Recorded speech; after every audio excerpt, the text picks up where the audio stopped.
The Villages, 1370 AM, 96.3 FM, The Source.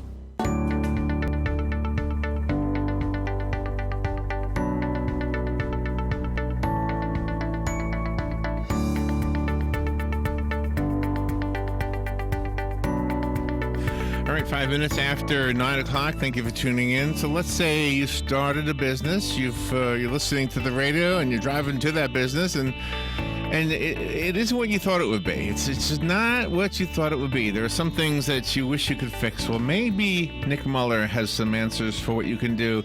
His book is called Bipolar Business. Turn your business from a full-time job that stresses you out into a company your people thrive in, can run without you, and you fall in love with again. Nick Muller is a business consultant, a business advisor, a management consultant, an entrepreneur, and the founder of the Market Leadership Program, and of course the author of Bipolar Business. Good morning, Nick. It's an honor to have you on the show. Good morning, Larry. Thanks for having me on the show. Oh, you're welcome. Where are you calling from? New Zealand, Auckland, New Zealand, which is about off the east coast of Australia. Oh my gosh! So everybody's asking you about the volcano, aren't they? Has that appeared on the news over there already? Yeah, we have it up here. We had it this morning. Are you close to that? Probably about 4 hours away. Oh wow! Yeah, from White Island. Yeah, for sure. Yeah, it said there was only 50 people on the island, but at least 5 were dead. Yeah, wow. Yeah. I think there might be a few more than that by the end of the by the time they get to it today. So when we start a business in, at least in America, I'm guessing it's not any different in Australia. Or in New Zealand, I'm sorry, but I'm guessing that some things are different, but the bottom premise is the same. You have an idea to make your life easier and maybe contribute to the community, right? Yeah, well, the dynamics are universal across all countries, really, especially in the Western world where we typically employ people and we have employment contracts and those sorts of things. And how the business, what we started, may have been, say, a vocation-style company where the business is really an expression of our vocation or skill set, say as an electrician or a flooring company or even a manufacturer, for instance. And then when it becomes complicated and the staff or the employment issues creep up around us, we start to become stuck and we can't necessarily go to the next level. Yeah, and it's one of the reasons we become stuck is because we don't delegate. I see this a lot with business owners, that they have people who work for them, but they want to do everything themselves. Yeah, and that's really the crux of the book, is how to actually get delegation to work effectively without losing quality or quality control of the management of tasks or projects, so you can get things done and have the business move forward while all at the same time freeing up the time of the leader or the owner. Uh-huh. I would imagine, just because I haven't studied it, but you have, so I'm going to tell you something and then you tell me if I got it right or not. I would imagine that one of the keys to that is knowing the people who work for you, especially having them on board for a while so that you get to know their work habits, their work ethics, etc. Yep. Yes, I think like initially when businesses are smaller, they don't have a management team, and so a lot of their staff members are become their friends and things like that, and that's all good. The issue becomes when the owner wants to progress and status quo forces keep the business at the same size. So essentially what happens is they start to hit what we call a ceiling of complexity, where they're just bumping up against the ceiling, and no matter what they do, whether they chase new sales, the delivery issues drop off, or whether they chase delivery, the sales stop, and the business just ceases to increase in volume. You do share some of your stories in the book, some of the businesses you have turned around have been successful when you exited, and one was not.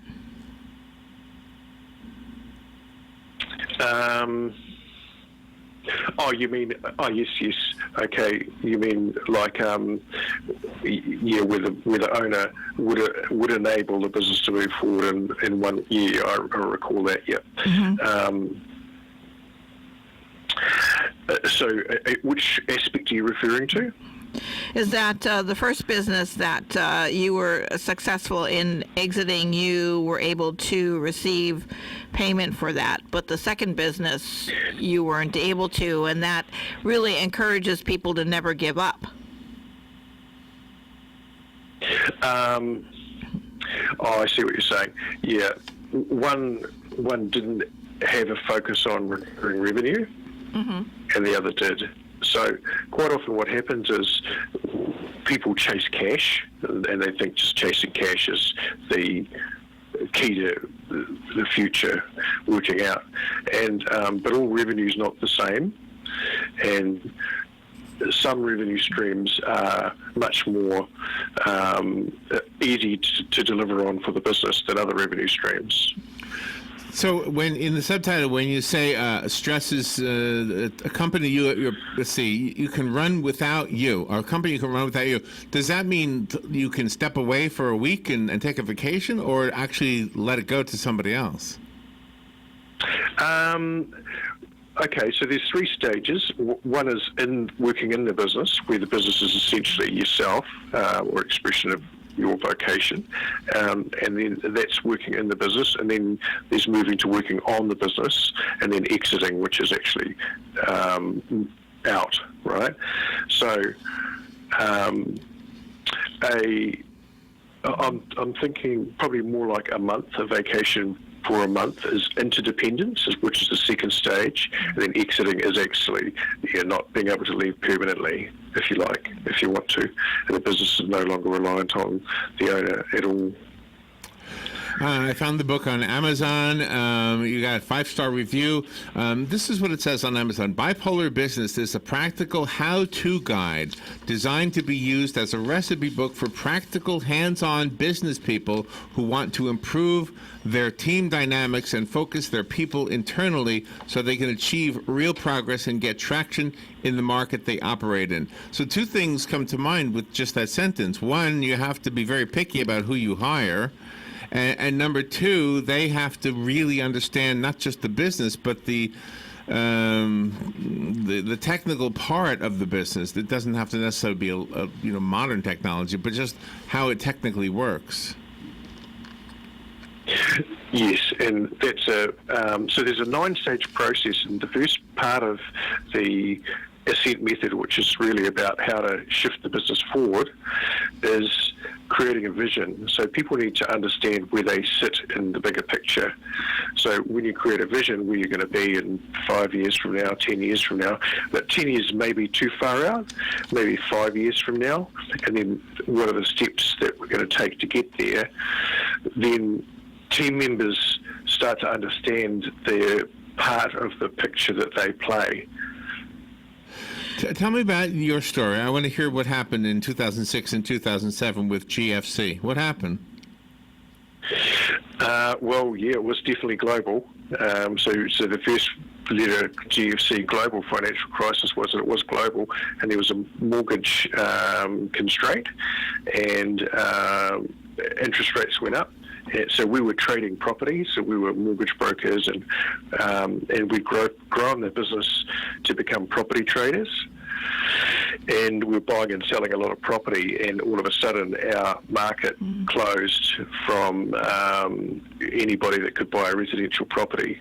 Property prices are quite high here in New Zealand, and so our market closed down on us, and we were literally unable to fulfill on and settle on contracts, so we had to close that business and exit. So we had property management roles, and we actually sold off parts of the business successfully and got out of that business. Oh, you had spoken about given a large document company as an example about the owner. He was ready to give it to his son, but the son was not the ideal candidate to be head of the company, even though he was very good at what he did. He was always distracted, like partying and things like that. Oh, yeah. Yes, that's correct. Yeah. So this guy, he had built a very successful company, actually, a document processing company, and they were turning over about 20 million with 80 staff, but essentially the owner had wired himself into the business, so he'd just become really an overgrown, self-employed person.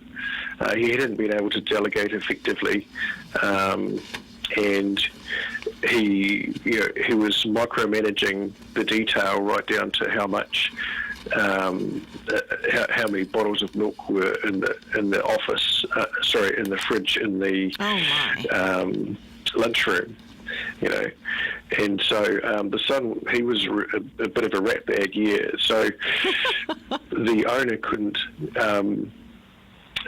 really hand on the business to him confidently, with the son being able to take the reins.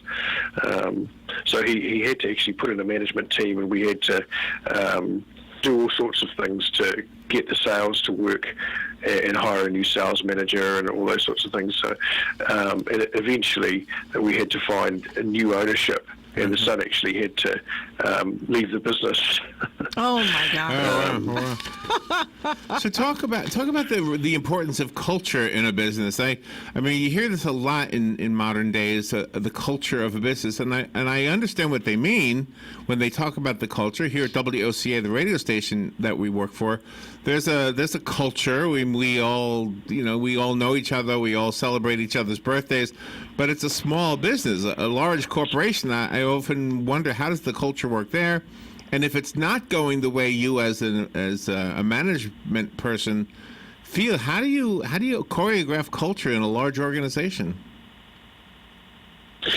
Yeah, cultural is quite a big word, and if people don't have models to understand what's going on in the culture and measure the culture against, they can't really determine what is good about the culture and what's not. So every culture has themes within it, and some are more casual, and some are more fun, and some are more serious, and all those sorts of things. And there are values that each culture displays and exhibits.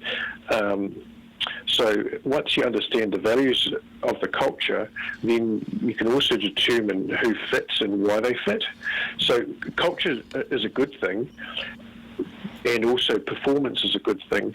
But if you don't have performance coming from the culture, then some of the cultural norms can work against the ideals of the company. Yeah, that makes a lot of sense, yeah. How do you try to differentiate when a company has a brand, whether they're actually genuine or whether they're not genuine? And the term that everybody uses, I guess, is snake oil. Snake oil. Right. Yeah, okay. So one of the steps in the book is to actually improve brand delivery. So we like to improve brand delivery over improving just the brand promise. So there's two components to brand, and brand can be broken down quite scientifically and measured. So, but brand delivery is equally, or if not more important than the brand promise. It's nice to make a promise, but if the market doesn't believe you because the brand delivery is not there, then the promise can become irrelevant, right? And so people don't think it's authentic, and we want our brand to be authentic. So in order to deliver or provide a brand promise that the market believes, we need to actually first of all tighten up the bolts that improve brand delivery. Yeah. And the market will start to believe us. In today's world, it's easy for the average consumer to leave a review online regarding the product that you have for sale or the service that you provide.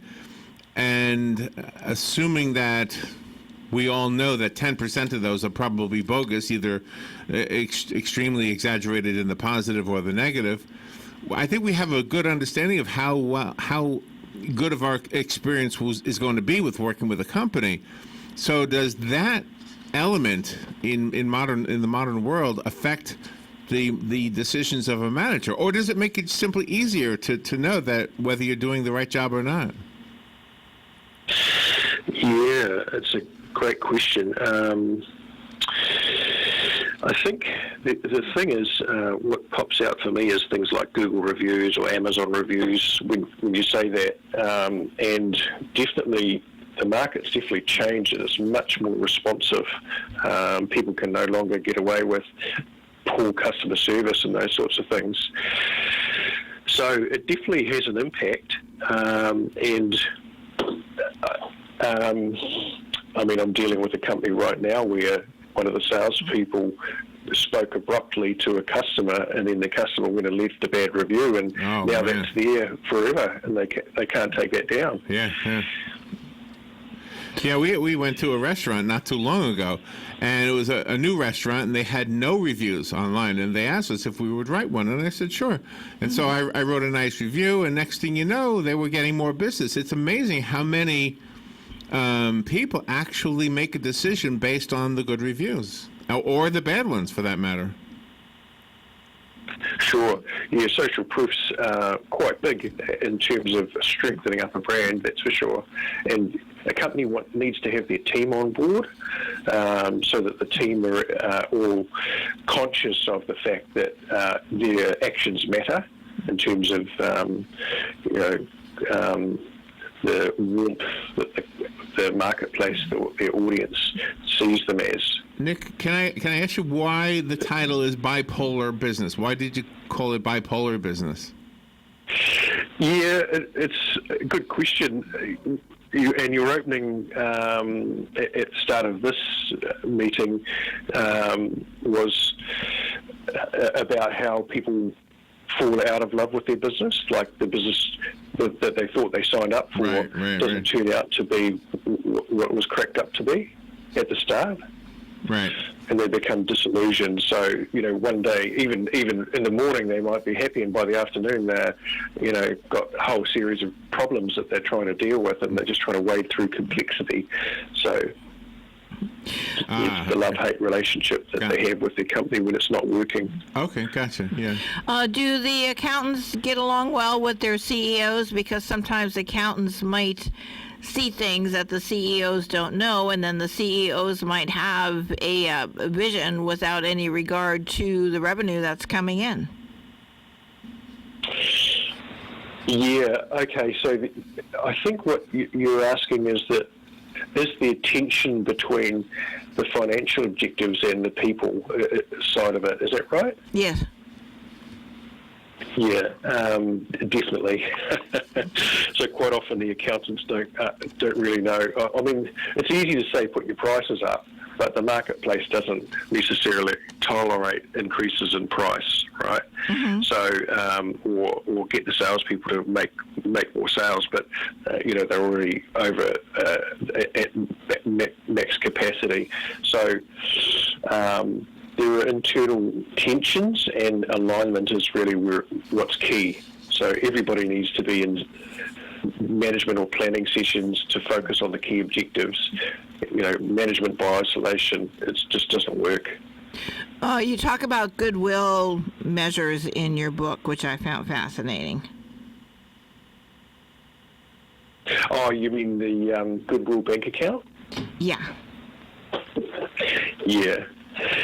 Essentially what that does is illustrates the nature of relationships. So where you have two parties contributing, it increases goodwill, what we call in the Goodwill bank account. So on one side where there's no reciprocity, where one person contributes but the other doesn't, basically the Goodwill bank account becomes empty, and the result is increasing resentment. And then on the other side, where both parties reciprocate, there's increasing trust and empathy. okay, and their Goodwill bank account increases. And there's So, go so ahead. it's actually illustrating the long-term nature of relationships, and that where you contribute, where both parties contribute, you get increasing goodwill, and people sort of bank their favours or pay it forward, if you like. And you also state in there that individuals should know their limits. You gave an example where one gentleman could only move the money, the company so far, and that was all his vision. But then a young lady came on board, and she had more of a vision than that, and she was able to take it global.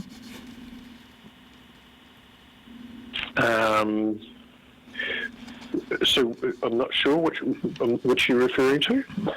Oh, because if a company is looking to be sold, and then one person is there trying to help with the sale of the company, and then he only has this vision so far, but if another person comes on board, they can move the sale of that company further and get more capital for it, more cash. Oh, yes. So, and yeah, absolutely. So the thing about that is that the business will grow to the level of its leadership. And so, absolutely. So, the context of the person's perspective, say one leader might be, I'm comfortable building a company to $5 million per annum, and then another leader might come along and they might think, I'm comfortable building my company to $50 million per annum, and absolutely. So, yeah, absolutely.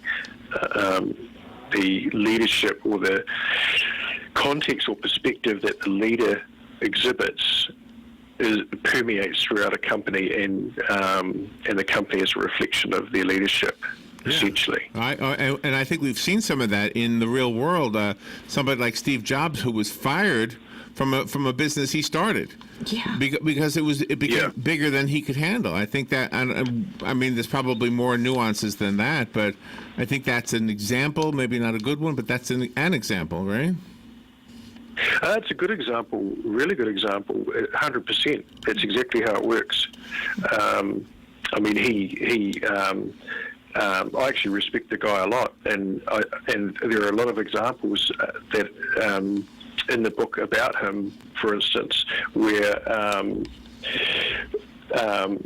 he would push people to and say to his team members that another company was working on changing the iPad or iPod, or it was probably the iPod back then, or the shape or whatever, and then his technicians would go to work and come up with new innovations that they hadn't previously thought were possible. Right. Yeah. It is amazing to see somebody's idea grow bigger than their own vision. Well, Nick, what a fascinating conversation. Thank you for sharing your thoughts with us today. The book is called Bipolar Express. I found it on Amazon, but I wondered if you had a website you could direct us to. Bipolar Business. Yes. What did I say? People can go to Bipolar Express. Oh, I said Bipolar Express? Yeah. Oh, my gosh. I'm so sorry.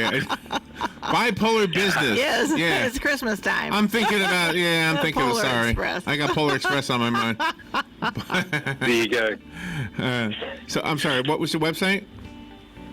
So, if you go to leadyourmarketplace.com, Okay, Lead Your Marketplace.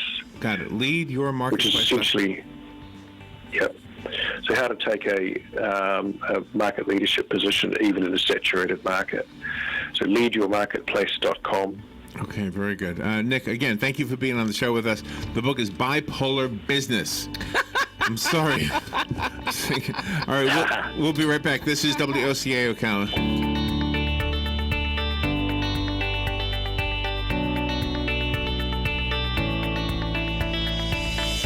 Veterans Helping Veterans USA. Call 352-433-2320.